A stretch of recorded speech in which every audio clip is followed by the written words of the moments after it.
Welcome to another episode of Beyond the Final Whistle with myself, Pila Peterot. I'm still standing in for Senani Mangisa.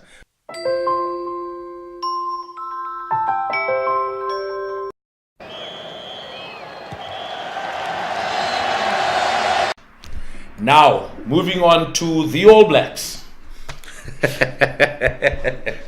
All right, gentlemen. Okay, speaking of the All Blacks, yes, we lost by 2 points to them.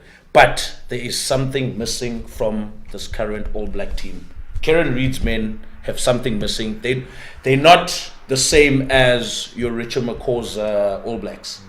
There's something missing within this All Black side, and New Zealanders believe that they're going to win the World Cup, but I don't see it happening currently because they've been put under a lot of pressure since Chicago. Since Chicago, they've been a lot of niggly people. They haven't found the combinations. They haven't found the midfield. They haven't found the combinations. They're still missing a six hooker. They're definitely missing Taylor. Coles. Dane Coles. They're missing Coles a lot. You know. And at flower half, Barrett is good. Yes, he's a two-time IRB champion or player of the year. But when it comes to the Springboks, I haven't seen Beauden Barrett give us the performance he gives. He shows us when he plays against Australia. There's something missing along the All Blacks. What are your guys' thoughts with this current All Black team? And is there a possibility of them winning next year's World Cup?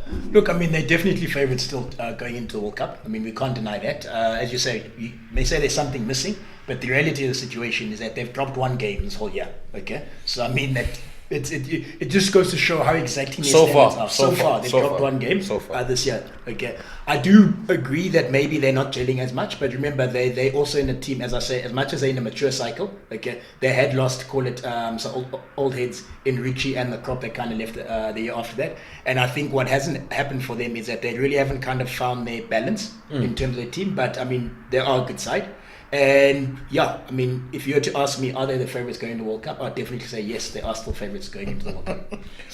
So for me, a strong New Zealand team has always had a dominant number 6. 100%. Dominant number 6, I think of Jerome Richie McCaw. Basically. Dominant number 7, sorry. Richie McCaw. So like a Jerome Kano comes to mind. 100%. And they haven't really found that replacement yet. Yep. Right? Number 2 is they are missing Brodie Retallick at the moment.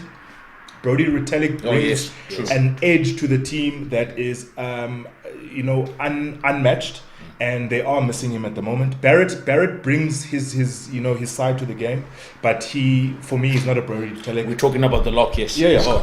Scott. Scott Barrett. Another player that for me this year hasn't really shown great form, even though he's been there, is Aaron Smith. I think Aaron Smith hasn't been at his best this year. He's made a few telling mistakes, right? I think Faf has shown him up one or twice. A couple of times. So there are areas where the Springboks have shown that the All Blacks are vulnerable. Yeah. But again, guys, the All Blacks for me, like Ungo said, they are on a sort of mature stage. So for me, they've hit a sort of plateau, right? It's a very high plateau, but they have hit a plateau, right? And they need one or two guys to come to the fore. Like at 6, is it going to be Shannon Frizzell? Is it going to be Fafita? Is it going to be Squires? We don't know yet because those guys have been chopped and changed for the past few weeks. So there's a few areas in the All Blacks that I think they need to tighten up for me to be comfortable enough to say, they're going to walk the World Cup. They're still favourites. They're not going to walk it by any means. But for me to say, to feel like they're going to walk it, those key positions, they need tightening up. And this Barrett story? What about the Barrett story? What is the Barrett story? What about the grapes? No, but seriously, it's a concern. I was having a chat with a mate of mine who's also a rugby coach, and he saw what I saw.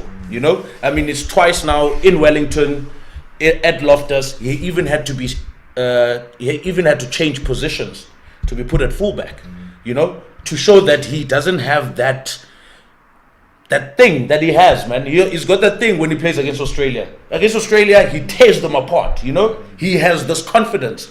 But when it comes to the box, the confidence kind of goes away. Maybe it's the hits. I was about to say, is it not a defensive system Police. issue of the Springboks? I mean, we currently got the rushed in-your-face defense, and then as you say, I mean, we got some hard guys that really bruise. So that could be a telling thing. I don't know.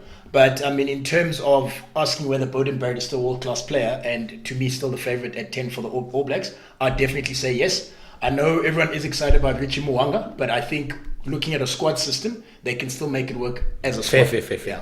I'm looking at the age of current players in the New Zealand team. I mean, your Ben Smith is not the youngest of players around. There's a few old heads around there. I mean, next year there'll be 33, 34, some of them.